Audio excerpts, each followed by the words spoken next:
పిల్లల విషయంలో ఒప్పుకుంటావా? నేను పెంచలేకపోయానయ్యా, నా వల్లనే, నేనే కారణం, నా వల్లనే ఈ అప్పులు, నా వల్లనే నా పిల్లల అనారోగ్యం, నా వల్లనే ఇది.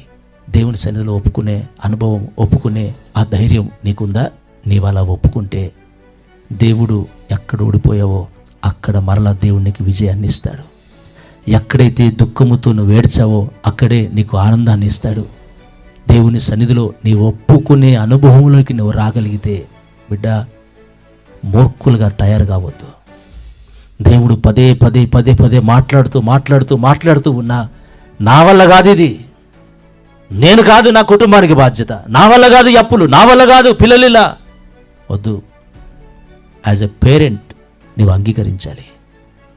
దేవుని సన్నిధిలో ఆర్థిక దరిద్రతకు కారణం నేనే, సరిగా ఫైనాన్షియల్ ప్లానింగ్ నాకు లేదు, ఒప్పుకో, తప్పకుండా దేవుడు ఆశీర్వదిస్తాడు.